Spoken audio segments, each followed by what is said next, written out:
Faslun fi hirsil muallim ala ta'limi tullabihi. Ini pasal yang membahas tentang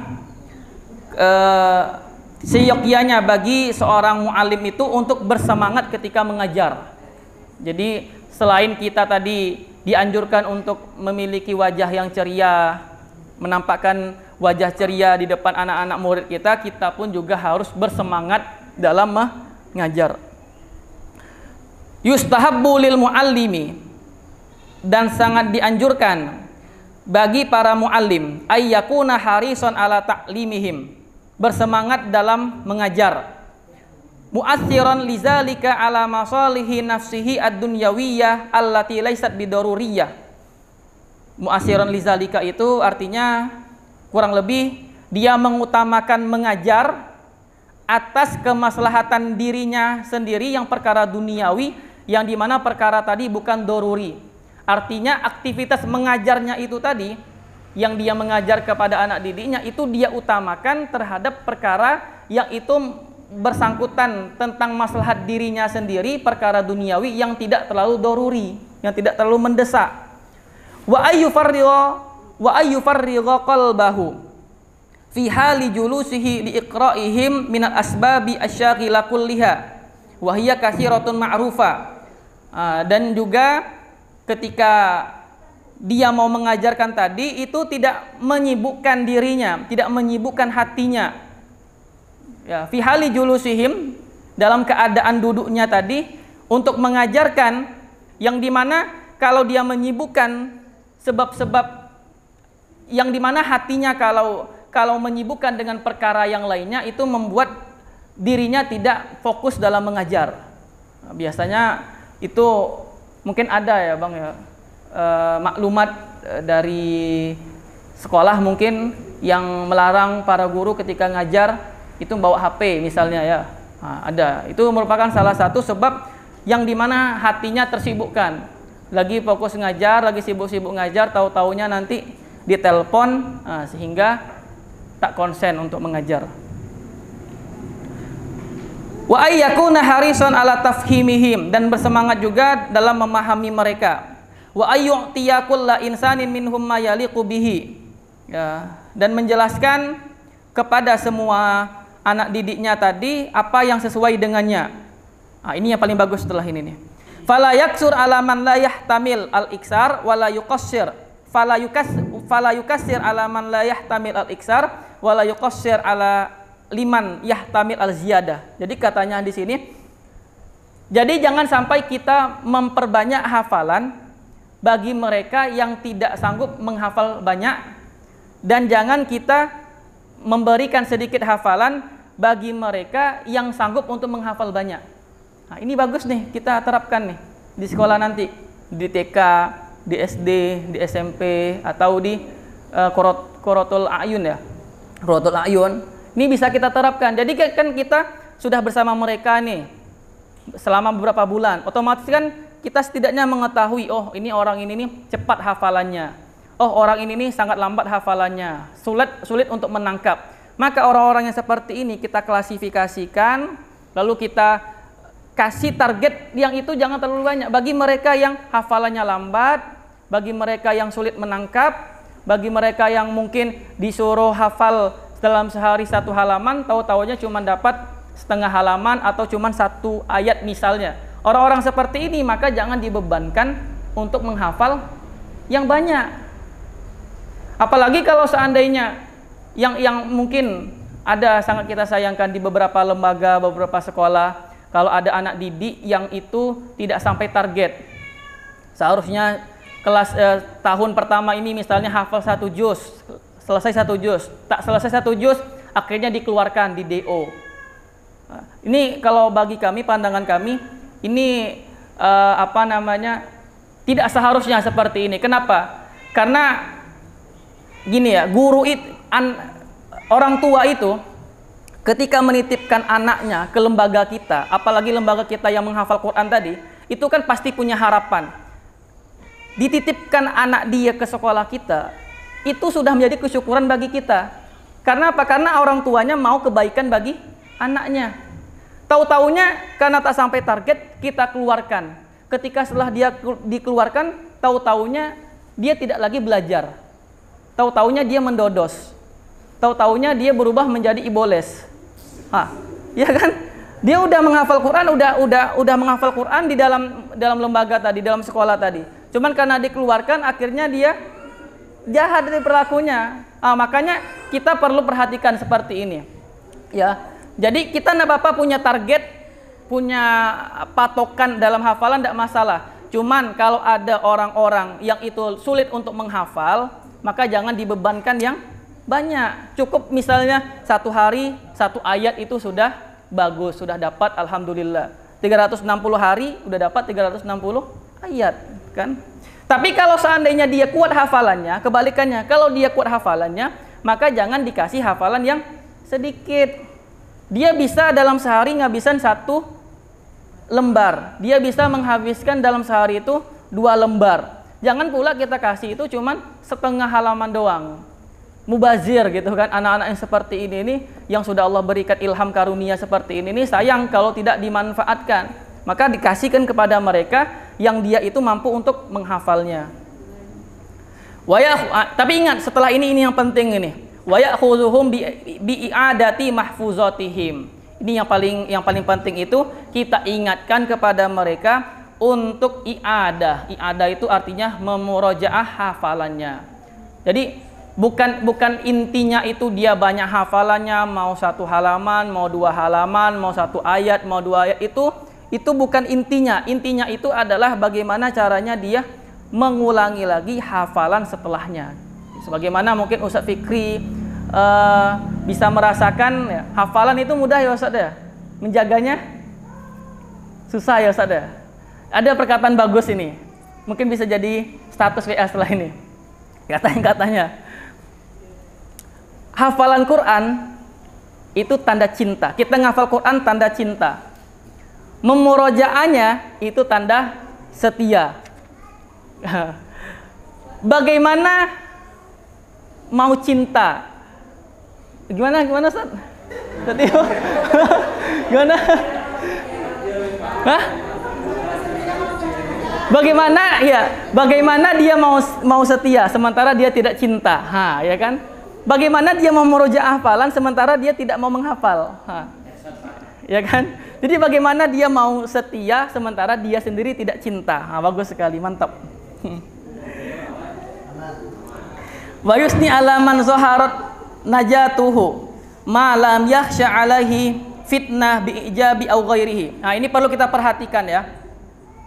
Jadi kan kadang kita di sekolah itu kan kadang kita memberikan apresiasi kepada anak didik kita yang sudah selesai targetnya. Kadang kan seperti itu. Entah memberikan hadiah, memberikan apa misalnya sertifikat dan segala macamnya. Ini diperbolehkan. Kita wa yusni alama zaharat najatuhum, dan kita memberikan sanjungan dan pujian kepada mereka yang unggul tadi, tapi dengan catatan malam yakhsha alaihi fitnah bi'ijabi au ghairihi, yang dimana selagi tidak dikhawatirkan atasnya itu muncul fitnah. Apa fitnahnya?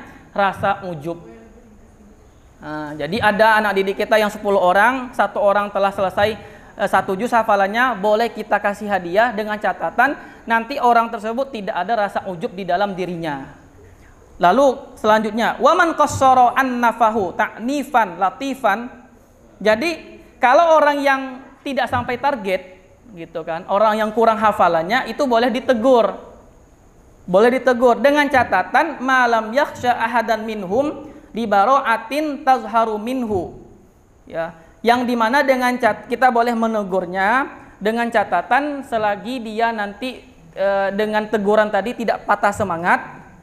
Ya kan, dan tidak muncul rasa hasad kepada orang yang unggul. Hasad sebagaimana yang sudah kita jelaskan. Hasad itu apa hasad? Apa kemarin hasad? Hasad itu menghilangkan, dia berharap agar nikmat orang itu dihilangkan, kan seperti itu. Dia punya HP, bagus HP dia, iPhone 13, kita jangan Xiaomi. Tak ada orang yang iri itu tak ada. Ya kan? Jadi ketika muncul HP iPhone 13, Nah, dia mulai muncul hasad di dalam dirinya. Semoga HP kau tercampak ke laut. Nah, botolan tercampak ke laut. Alhamdulillah. Nah, itu namanya hasad seperti itu tuh. Itu hasad namanya. Jadi dalam dirinya itu ada keinginan bahwasanya nikmat orang tadi itu hilang. Nah, jadi jangan sampai tadi ketika kita negur anak didik tersebut yang tidak sampai target, patah semangat lalu ada muncul hasad. Muncul hasadnya barangkali dia celakakan orang yang unggul tadi kan, dicelakainya, ditumbuknya kan, jangan sampai seperti itu. Fa innal hasada lil ajanib haramun syadidut tahrim. Karena hasad itu adalah perbuatan yang sangat diharamkan. Beda ya sama hasad sama apa tadi? Ghibthah ya, ghibthah. Kalau ghibthah itu kita iri, cemburu kepada orang tapi dalam perkara yang baik. Ya, orang unggul kepada kita, orang sudah mencapai target hafalan Qur'annya, kita iri, cemburu, wah ini kok bisa dia seperti itu ya, otomatis saya harus lebih giat lagi dalam menghafal. Nah, ini namanya ghibthah, ini yang diperbolehkan. Atau orang yang menginfakkan hartanya, kita ghibthah, iri, cemburu, yang dimana kita memotivasi diri kita agar kita bisa menginfakkan harta kita, itu tidak masalah. Fakaifa lil muta'allim allazi huwa bimanzilatil walad, dan bagaimana bagi anak didik tadi yang itu posisinya seperti anak, wa yu'awwidu min fadilatihi ila muallimihi fil akhirah wa yu'arrifahu anna bizalika tanfatihu alaihi abwabal khairi, dan juga mengajarkan, memberitahukan kepadanya sesungguhnya akan terbuka atasnya tadi gerbang-gerbang pengetahuan. Dengan itu semua yang kita ajarkan tadi itu akan dapat membuka gerbang-gerbang pengetahuan. Wayan syarih sadruhu, dan lapang dadanya. Wa yatafajjar min qalbihi yanabi al-hukmi wal lataif, dan memancarkan dari hatinya itu mata air hikmah dan ilmu. Wa yubarik lahu fi ilmihi wa halihi, dan ilmunya wa yubarik lahu fi ilmihi, dan ilmunya dan keadaan itu diberkahi. Wa yuwafiq fi af'alihi wa aqwalihi, dan diberikan pertolongan serta taufik dalam pekerjaannya dan dalam perkataannya. Wa qala al-mu'allif rahimahullahu taala faslun fi hukmi ta'lim. Nah, sekarang kita masuk pembahasan tentang hukum mengajar. Nah, kita di sini mau mengajar, pertanyaannya apa hukumnya? Apakah fardu ain, apakah fardu kifai, apakah hukumnya sunnah atau mubah atau segala macamnya? Ini akan dijelaskan oleh al-mu'allif rahimahullahu taala. Ta'limul muta'allim fardu kifayah. Adapun mengajar orang, ya, mengajar murid itu hukumnya fardu kifayah. Kalau fardu kifayah itu bagaimana? Kalau ada satu orang yang mengerjakannya atau beberapa orang yang mengerjakan, otomatis gugurlah kewajiban bagi orang yang lainnya. Itu kan fardu kifayah. Akan tetapi kalau seandainya ada atau tidak ada satupun yang melakukan hal yang demikian, otomatis semuanya itu berdosa. Satu kampung tersebut, ya, itu dihukumi fardu kifayah untuk mengajarkan Al-Quran. Kalau ada beberapa orang saja yang ada mengajarkan Al-Quran, maka jatuhlah kewajiban tersebut terhadap kampung tersebut. Tapi kalau seandainya tidak ada kampung tersebut yang mengajarkan Al-Quran, maka kena hukum dosa semuanya. Kena hukum dosa semuanya. Fa illam yakun man yasluh lahu illa wahidan ta'ayyana alaihi. Kalau seandainya tidak ada yang bisa mengajarkan, entah karena ilmunya yang kurang atau bacaan yang kurang, kecuali cuma satu orang saja, maka ya ta'ayyan alaihi, maka hukum mengajar itu menjadi fardu ain. Misalnya di kampung dagang ini ada jumlah 1000 orang. 1000 orang itu tak ada yang mampu mengajarkan Al-Quran kecuali cuma satu saja. Maka satu ini hukumnya menjadi fardu ain karena cuma dia saja yang dapat mengajarkan Al-Quran. Otomatis kalau seandainya dia tadi tidak mau mengajarkan Al-Quran, maka dia kena dosa. Fa in kana hunaka jama'ah yahsulu ta'lim bi ba'dihi famtana'u kullahum asimu.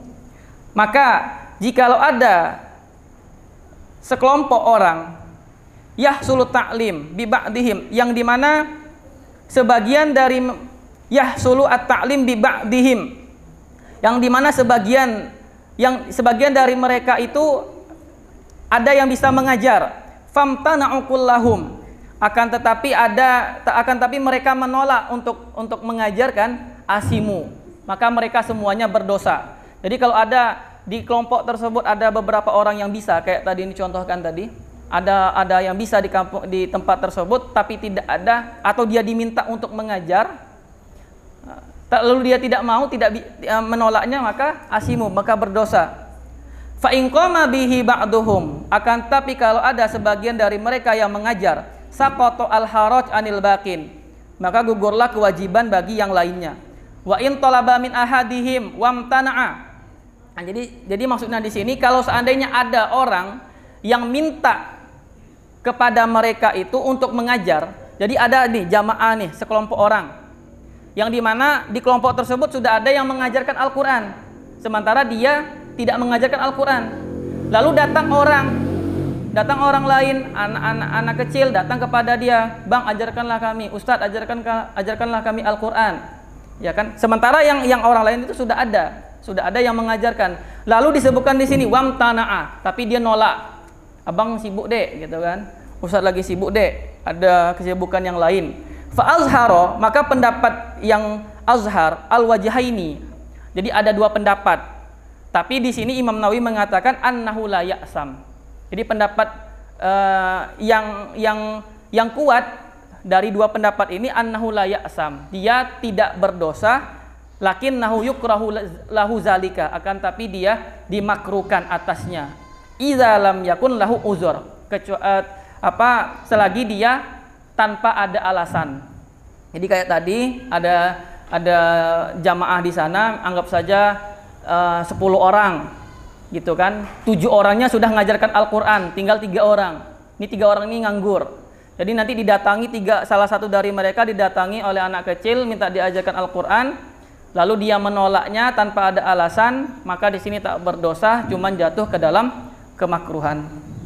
Ini kata Imam An-Nawawi rahimahullahu taala. Faslun fi hirsil muallim ala ta'limi tullabihi. Ini pasal yang membahas tentang seyogyanya bagi seorang muallim itu untuk bersemangat ketika mengajar. Jadi selain kita tadi dianjurkan untuk memiliki wajah yang ceria, menampakkan wajah ceria di depan anak-anak murid kita pun juga harus bersemangat dalam mengajar. Yustahabbu lil muallimi, dan sangat dianjurkan bagi para muallim, ayyakuna harison ala ta'limihim, bersemangat dalam mengajar, mu'assiran lizalika ala masalihi nafsihi ad-dunyawiyah allati laysat bidaruriyah. Mu'assiran lizalika itu artinya kurang lebih dia mengutamakan mengajar atas kemaslahatan dirinya sendiri yang perkara duniawi, yang dimana perkara tadi bukan doruri.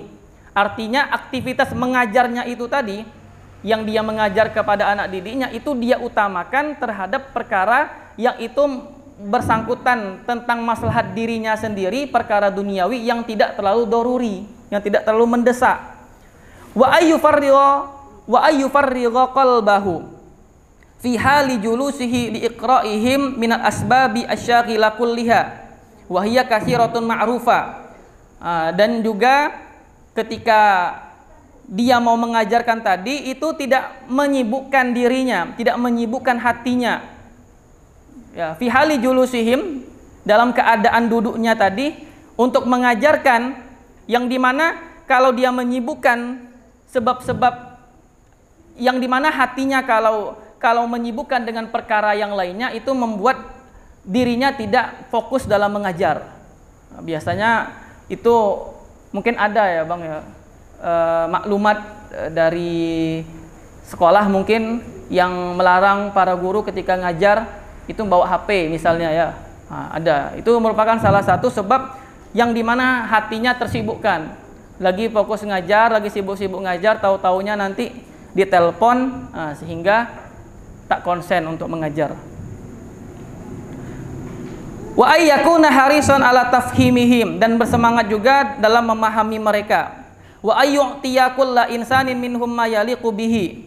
Ya, dan menjelaskan kepada semua anak didiknya tadi apa yang sesuai dengannya. Nah, ini yang paling bagus setelah ini nih. Fala yaksur ala man la yahtamil al-iksar wala yuqassir.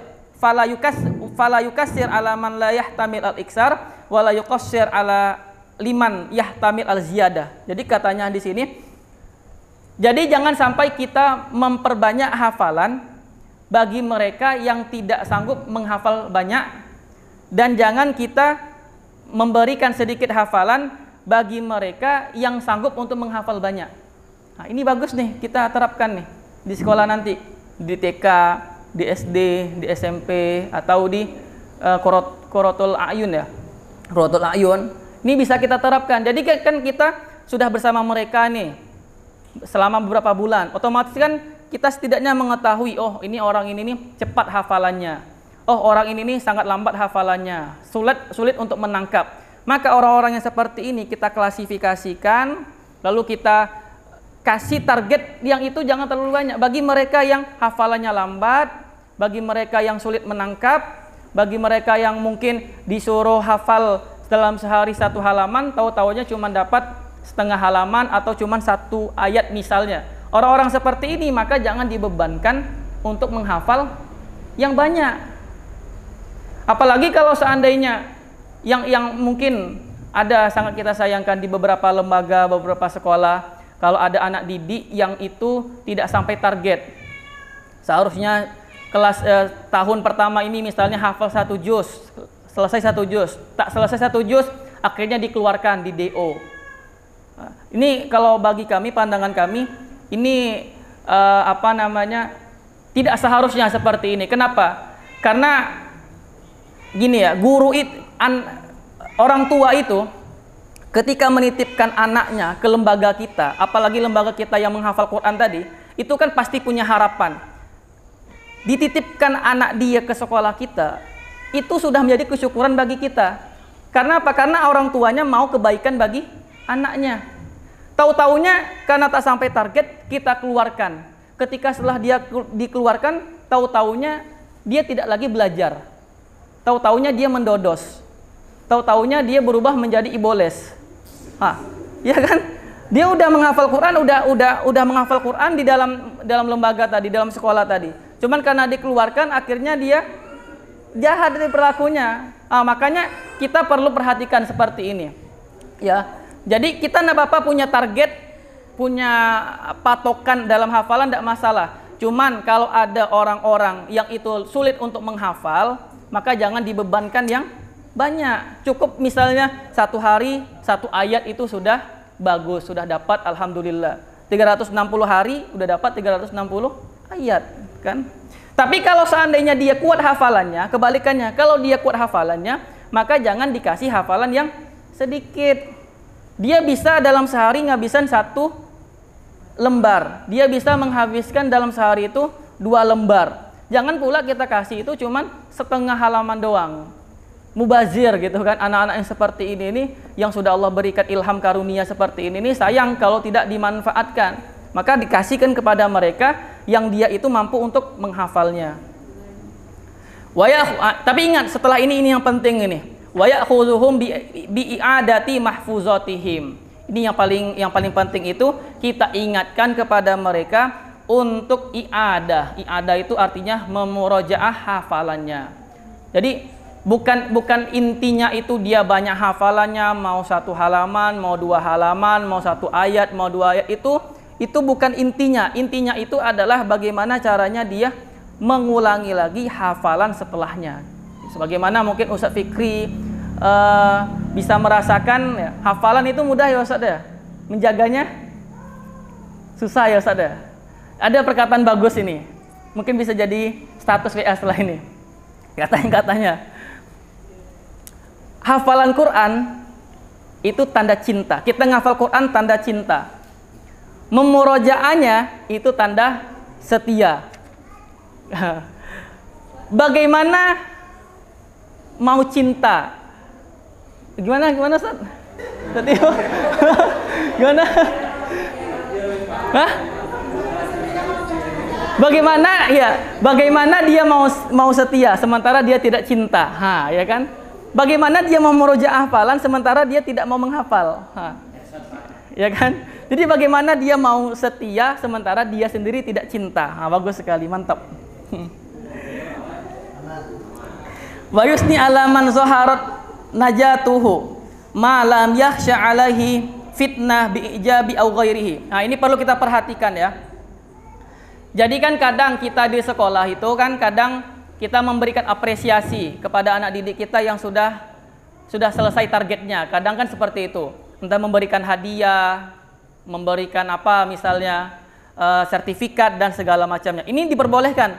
Kita wa yusni ala ma zaharat najatuhum, dan kita memberikan sanjungan dan pujian kepada mereka yang unggul tadi, tapi dengan catatan malam yakhsha alaihi fitnah bi ijabi au ghairihi, yang dimana selagi tidak dikhawatirkan atasnya itu muncul fitnah. Apa fitnahnya?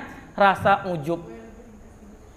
Jadi ada anak didik kita yang 10 orang, 1 orang telah selesai 1 juz hafalannya, boleh kita kasih hadiah dengan catatan nanti orang tersebut tidak ada rasa ujub di dalam dirinya. Lalu selanjutnya, waman qassara an nafahu ta'nifan latifan.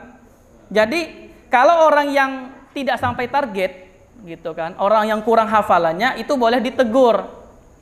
Boleh ditegur dengan catatan malam yakhsha ahadan minhum li bara'atin tazharu minhu. Ya, yang dimana dengan kita boleh menegurnya dengan catatan selagi dia nanti dengan teguran tadi tidak patah semangat, ya kan, dan tidak muncul rasa hasad kepada orang yang unggul. Hasad sebagaimana yang sudah kita jelaskan, hasad itu apa hasad?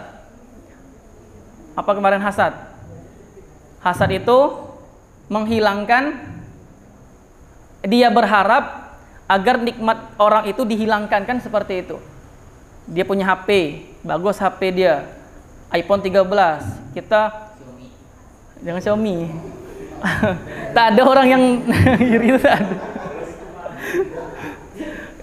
Ya kan? Jadi ketika muncul HP iPhone 13, dia mulai muncul hasad di dalam dirinya. Semoga HP kau tercampak ke laut. Botolan tercampak ke laut. Alhamdulillah, itu namanya hasad seperti itu tuh. Itu hasad namanya. Jadi dalam dirinya itu ada keinginan bahwasanya nikmat orang tadi itu hilang. Jadi jangan sampai tadi ketika kita negur anak didik tersebut yang tidak sampai target, patah semangat, lalu ada muncul hasad. Muncul hasadnya barangkali dia celakakan orang yang unggul tadi kan, dicelakainya, ditumbuknya kan, jangan sampai seperti itu. Fa innal hasada lil ajanib haramun syadidut tahrim. Karena hasad itu adalah perbuatan yang sangat diharamkan. Beda ya sama hasad sama apa tadi? Ghibthah, ya ghibthah. Kalau ghibthah itu kita iri, cemburu kepada orang tapi dalam perkara yang baik. Ya, orang unggul kepada kita, orang sudah mencapai target hafalan Qur'annya, kita iri, cemburu, wah ini kok bisa dia seperti itu ya, otomatis saya harus lebih giat lagi dalam menghafal. Ini namanya ghibthah, ini yang diperbolehkan. Atau orang yang menginfakkan hartanya, kita ghibthah, iri, cemburu, yang dimana kita memotivasi diri kita agar kita bisa menginfakkan harta kita. Itu tidak masalah. Fa kaifa lil muta'allim allazi huwa bimanzilatil walad, dan bagaimana bagi anak didik tadi yang itu posisinya seperti anak, wa yu'awwidu min fadilatihi ila muallimihi fil akhirah asawab jazil. Ya, dan bagaimana anak didik tadi, dan bagaimanakah si anak didik itu tadi yang dimana dia posisinya sebagai anak, yang dimana anak didik tadi yang keutamaannya itu ya ila muallimihi akan diperoleh oleh gurunya itu baik di akhirat dalam bentuk pahala yang banyak, wa fid dunya asan al jamil, dan di dunia akan mendapatkan pujian yang baik. Jadi yang namanya anak kita sendiri, anak kandung kita itu kan adalah investasi kita kan di akhirat. Begitu juga dengan anak didik kita pun itu juga investasi bagi kita di akhirat. Kita mengajarkan kepada dia sampai misalnya kita ajarkan Al-Fatihah. Bayangkan kita sebagai guru, sebagai ustadz, ustazah, apalagi di TK. TK ini Masya Allah ya, pahalanya banyak kalau saya bilang tuh TK tuh paling banyak pahalanya. Kenapa demikian? Karena anak tersebut belum pernah hafal Al-Fatihah, belum diajarkan Al-Fatihah oleh kedua orang tuanya. Ketika masuk ke TK, diajarkan oleh ustadznya, diajarkan oleh ustazanya, sampai bisa baca Al-Fatihah. Bisa Al-Fatihahnya kan karena gurunya tadi tuh. Bayangkan Al-Fatihah dibaca ketika sholat. Umurnya 70 tahun baca Al-Fatihah dalam sholat. 5 kali waktu sholat. Bayangkan betapa banyak pahala yang mengalir kepada gurunya tuh. Masya Allah enggak? Itu ketika sholat. Belum lagi ketika di luar sholat. Ketika baca Al-Quran, sebelum baca surat Ali Imran misalnya, didahului dengan Al-Fatihah. Dapat lagi pahala si guru yang ngajarkan tadi. Ya kan? Berarti anak-anak didik kita, selain anak kandung kita, investasi kita, anak didik kita pun itu pun juga investasi di akhirat. Jadi jangan sampai kita menyia-nyiakan yang seperti ini gitu. Ya. Jadi kita sebagai guru harus benar-benar mengajarkan kepada mereka itu sebaik-baik apa yang bisa kita berikan kepada mereka. Terakhir, wa qala al-mu'allif rahimahullahu taala, faslun fil i'tina'i bit-tullabi wa tartibi taqdimihim. Nah, ini gampang nih permasalahannya. Pasal yang menjelaskan tentang perhatian kita sebagai guru untuk mendahulukan giliran orang yang datang terlebih dahulu. Nah, jadi akan disebutkan bagaimana adabnya ya. Wa yuqaddim fi ta'limihim idza izdahamu al-awwal fal awwal. Jadi jika ramai orangnya, jika banyak muridnya, maka yang kita kedepankan itu adalah orang yang duluan datang. Siapa yang duluan datang, maka dia yang pertama kali setoran. Dia yang pertama kali datang, dia yang membaca di depan kita. Fa in radiya al-awwal bi taqdimi ghairihi qaddamahu. Tapi kalau seandainya yang duluan datang tadi itu rela, ridho, gilirannya tadi diambil oleh orang yang setelahnya, maka di sini tidak ada masalah. Wayan bagi ayyazhar lahum al-bisyar wa talaqatil wajhi. Dan seyogyanya bagi seorang guru tadi menampakkan wajah yang ceria dan berseri-seri sebagaimana yang sudah dijelaskan. Wa yatafaqqat ahwaluhum, dan memeriksa keadaan mereka. Wa yas'alu amman ghaba anhum, dan menanyakan kalau seandainya ada murid yang tidak hadir, ditanyakan di mana keberadaannya. Ini adab yang harus diperhatikan oleh para guru. Kan sering guru-guru baca absen enggak? Jadi ini absen itu sebenarnya penting. Jadi kita yang masuk tidak membaca absen itu sangat disayangkan gitu. Seharusnya absen itu yang biasanya setiap jam itu kan ada baca absen kan. Itu seharusnya ketika posisi seperti itu kita tanyakan keadaan anak didik kita. Fulan, kaifa haluka? Ada masalah enggak? Ada, Bu. Apa masalahnya? Duit tak ada. Nih duit. Iya kan, harus ada solusi kan. Agak solusi. Masa tak kasih solusi? Kayak pahaluka. Gitu ya. Jadi gitu. Kita nanyakan keadaan mereka tuh bagaimana. Kalau dia bahagia, kita ucapkan syukur. Kalau dia sedih, kita kasih motivasi, kita kasih solusi kepada mereka. Dan ini yang paling penting terakhir ini. Dan kita menanyakan kepada orang kalau seandainya ada anak didik kita yang tidak hadir. Sering kan? Sering Bu, kita kayak gini, Ustazah. Ada anak didik kita nih. Dia datang biasanya, tahu-taunya gaib. Ini orang seperti ini harus sering ditanya, ini kemana keberadaannya? Nyangkut kemana dia nih? Mana tahu di tengah jalan, entah dibawa orang kan lari, ya, tak tahu kita. Kalau kita lihat bagaimana Nabi SAW telah memberikan tuntunan kepada kita, kan Nabi gini, Nabi itu di waktu subuhnya, setelah subuh kan beliau menyibukkan dirinya dengan zikir. Pokoknya ya zikir munajat kepada Allah Subhanahu Wa Taala. Setelah